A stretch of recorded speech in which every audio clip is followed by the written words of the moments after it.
Hello and many thanks for joining us on the News at 10 on NTN News 24. We are live in Abuja. I am Chinenye Moyi. First, let's bring you the headlines.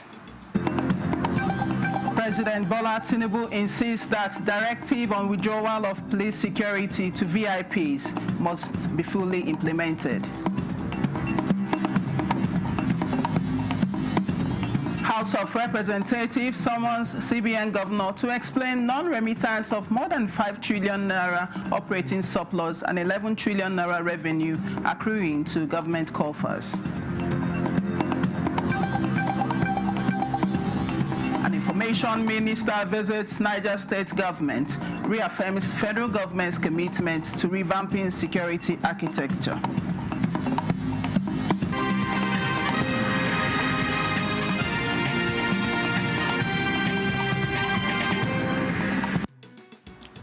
President Bola Tinubu has insisted that his recent directive on the withdrawal of policemen providing personal security to people designated as very important personalities, VIPs, must be fully implemented.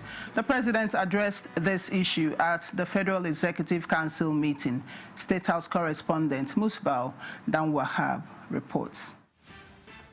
The Federal Executive Council welcomes a new member as the new Defense Minister, General Christopher Musa, makes his first attendance. And then, the arrival of the President called the meeting to order, a moment that revealed what was on the President's mind on the developing issue around his earlier directive for the withdrawal of policemen attached to VIPs. President Tinubu insists that with the prevailing security situation at hand in the country, the directive must be implemented. I honestly believe in what I said. So if you have any problem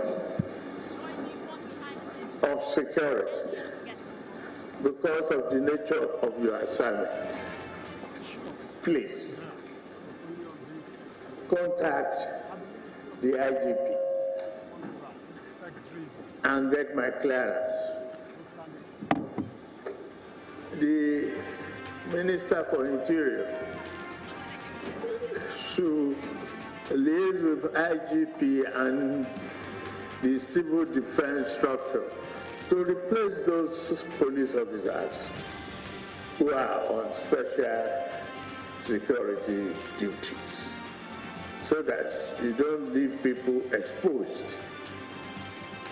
NSA and DSS to provide further information and form themselves into a committee and review the structure.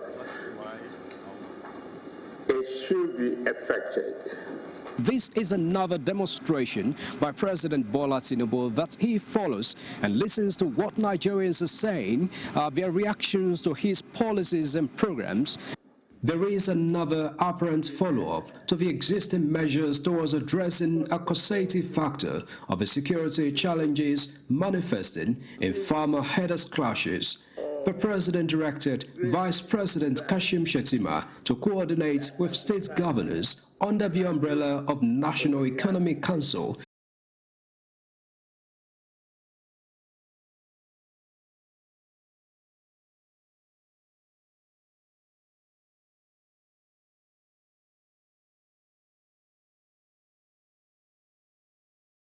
meet as a committee and then go to the president to tell him the solution they have found in allocating funds to pay contractors. The president expressed very, very grave displeasure about the fact that also approved 5 memos for the Ministry of Industry, Trade and Investments, including memos for the Ministry of Industry, Trade and Investments, including adoption of Nigeria's Industrial Policy 2025. There's nothing more significant than having a guide, a framework that puts together all of these and that begins to guide, so even the investing public, even those who are interested in Nigeria's industrial growth, have a roadmap, have something, a policy document that they can depend on.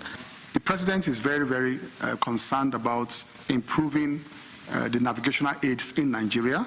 The Ministry of Aviation and Aerospace Development also got approval to enhance navigation infrastructural equipment at the Abuja and Lagos airports. From the State House, Musbah and Wahab, NTA News.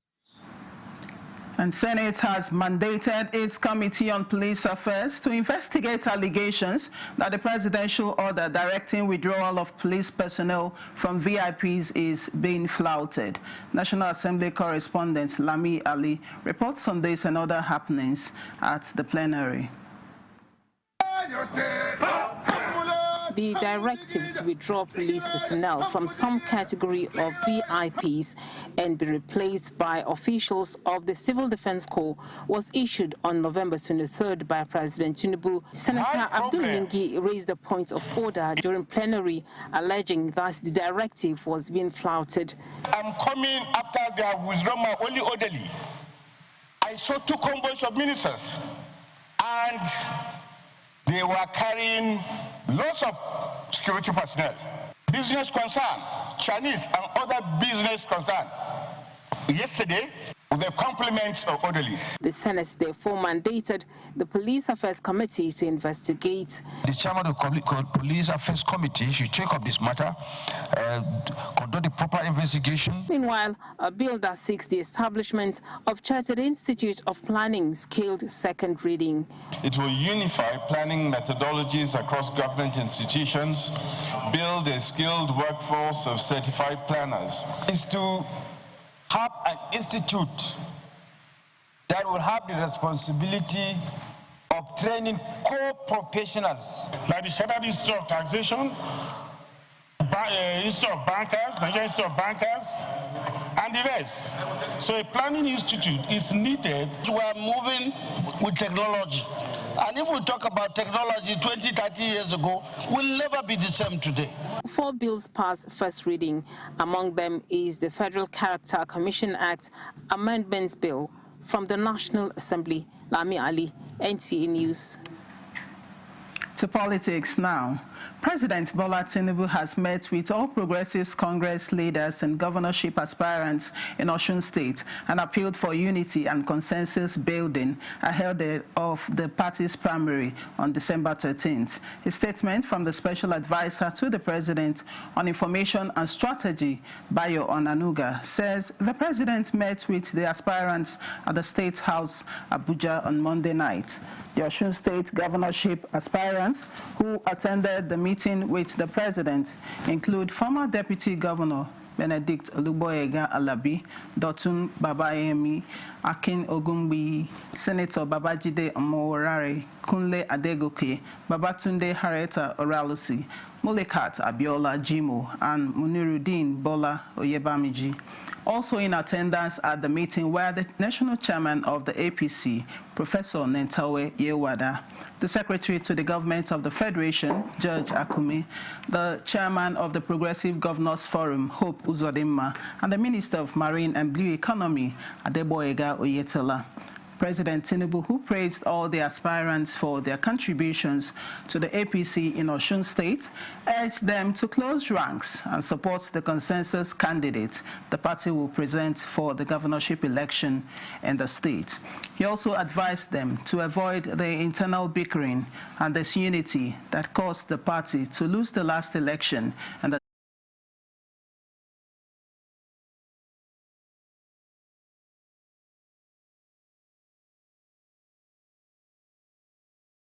and INEC forms to Dr. Oluwole Oluyede following his victory at the governorship primary election. This is PDP. This is where PDP is. And this is where PDP will continue to be. Let us put aside our differences and work together with hope and vigor. The road ahead may be challenging, but united, we will prevail. From the National Assembly caucus, Forum of State Chairmen to some members of the National Working Committee, it was a recommitment to restoring the diminishing glory of the PDP. Earlier, the PDP NWC had interacted with PDP State Chairmen, 29 of them present, promising loyalty to the Turaki-led NWC. NWC had similar interactive session with the House of Representatives members on the platform of the PDP. Meeting with national ex-official members also held, with similar commitment to rebuilding PDP to its old winning days. We must make sacrifice to bring the glory of our party back. We must make sacrifice to change the way things are being done in PDP. Meeting with other strategic organs and stakeholders of the party continues. Timothy Yusuf, NTA News. This is the news at 10 on NTA News 24. More reports when we return after this break. Do stay. Baffy Furniture's legendary final sale of the year is here. This festive season, enjoy extra savings on luxury and comfortable sofa sets, modern and functional dining sets, sophisticated and smart bed sets, and our royal collections, classy, premium, and truly exclusive. Shop 10 million naira and receive a complimentary Daisy tea set. Spend 15 million and take home a 65-inch smart TV. Go higher at 20 million and experience unmatched comfort with our exclusive massage chair. Visit our showrooms in Abuja, Lagos, Kano, and Enugu, or shop online. It's big, it's bold, it's unforgettable. It's Baffy Furniture. And the National Productivity Order of Merit Award goes to... The only tomato paste manufacturer to win the National Productivity Order of Merit Award by the Federal Government of Nigeria, endorsed by the Association of Private Medical Practitioners of Nigeria. This is an evidence of 100% natural goodness, great quality, and great taste. So eat healthy to live longer. Use Arisco tomato paste and products. 100% natural tomato. Now one day, better food now. Buy now and enjoy up to 20% discount.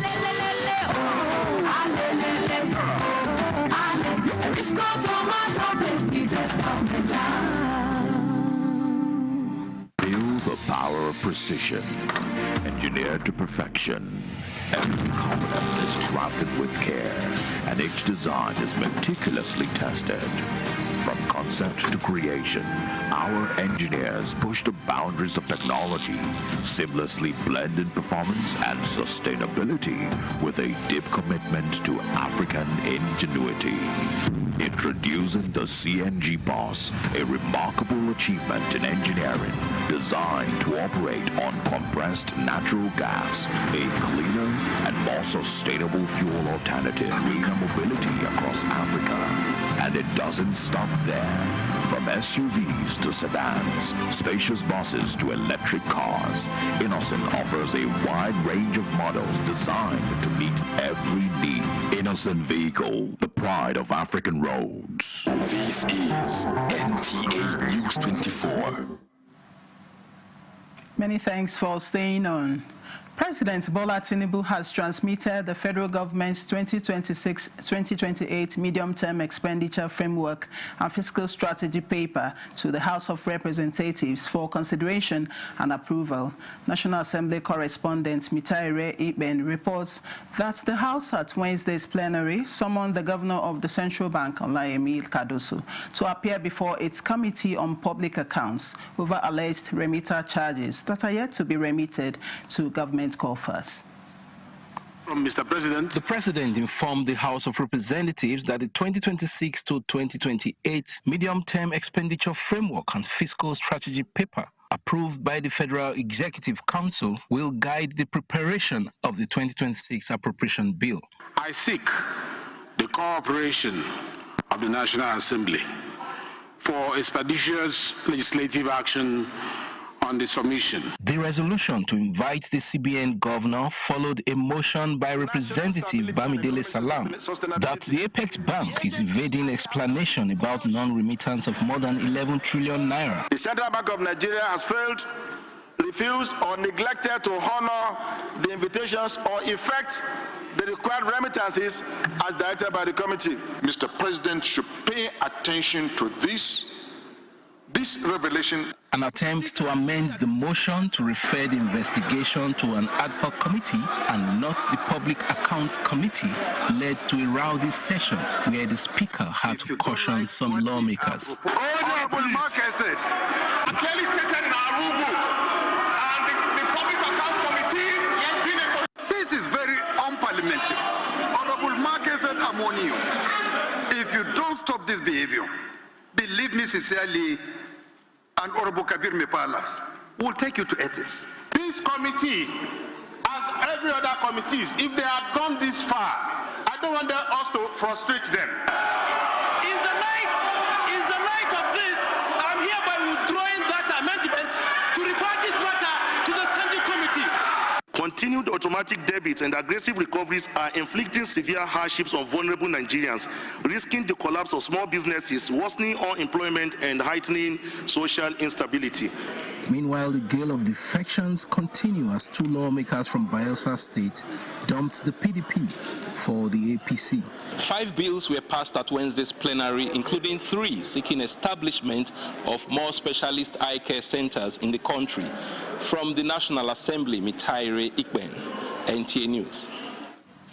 The House of Representatives has directed an investigation into the circumstances surrounding the alleged shooting of unarmed protesting women by soldiers in Lamude, Adamawa State. This followed a motion of urgent public importance moved by the member representing Demsa Numan, Lamude Federal Constituency, Kwamoti Bitrus Lowry.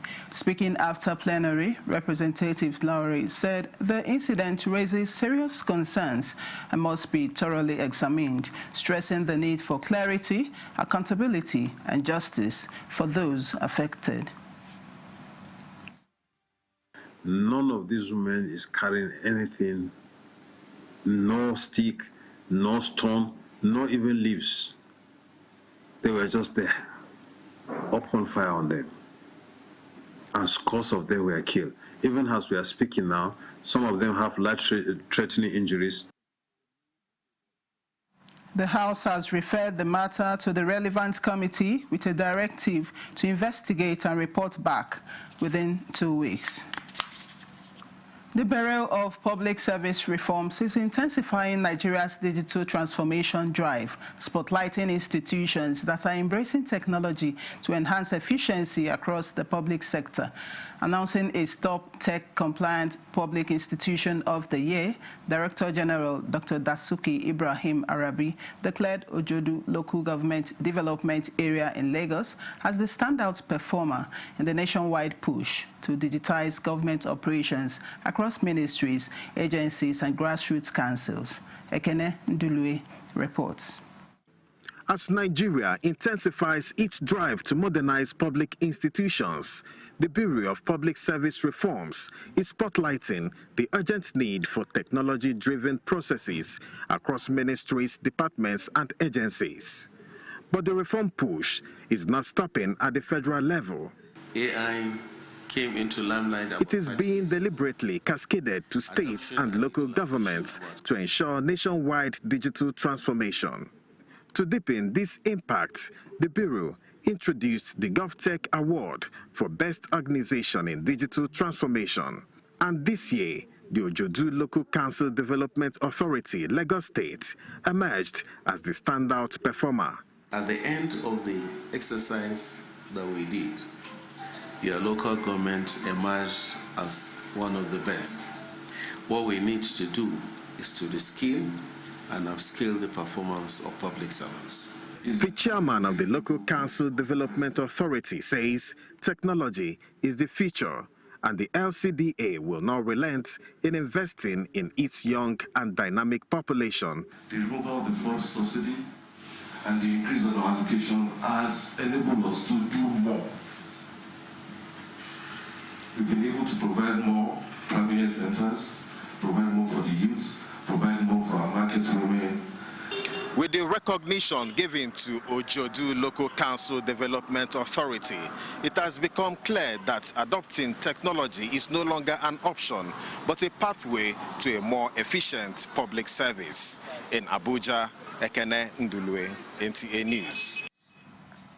Demographic experts are urging national and subnational governments to scale up domestic funding for population management, particularly census activities, emphasizing the need for dedicated budget lines and stronger public-private partnerships. Their appeal comes as Nigeria's population continues to grow and is projected to exceed 400 million by 2050, at a time when international donors are scaling back key support programs. Lusheye Adeabo reports that these concerns took center stage at the 2025 Annual Population Lecture Series held in Abuja. A major demographic shift is on the way in Nigeria, driven largely by persistently high fertility rates. This trajectory is expected to position the country as the world's third most populous nation by 2050. Experts note that transforming this rapid growth into a demographic dividend is possible, but only with accurate vital statistics. I would just view this lecture not as a routine event, but as a renewed call to action. Nigeria cannot achieve a demographic dividend without sustained investment in health, education, and labor participation. Together, we can develop resilient population and health system that inspire confidence in Nigeria's capacity to overcome current funding challenges. The 2025 Annual Population Lecture Series, the 13th edition in the series. I'm trying to propose whether we should have what we call population trust funds. Populations are supposed to take place maybe every 10 years. I want a situation where before 10 years, we have our money in that fund so that when the census come, we already have our money to conduct census. The National Population Council, chaired by Mr. President, need to convene meeting to declare population as a national security agenda. The policy also recommended that there should be a budget line for population and development agenda in Nigeria. Discussions centered on the need for renewed national commitment to domestic resource mobilization and deeper community engagement to support Nigeria's population and demographic programs. In Abuja, Olusheye Adiagbo, NTA News. Beyond the 16-day window of activism against gender-based violence, the call for sustained investment in prevention, ongoing data collection to guide policy, ensure consistent monitoring of the commitments made with continued collaboration has been emphasized as key to harnessing women's full potential for national development. This was the take-home for key players at the hybrid panel discussion to end the 16 days of activism. Monsodemi Andati reports. A convergence of stakeholders from different sectors across Nigeria and abroad. It's about women's rights and doing what is right for every woman and her community. It's a hybrid panel discussion at the instance of the Federal Ministry of Women Affairs, the World Bank, and Nigeria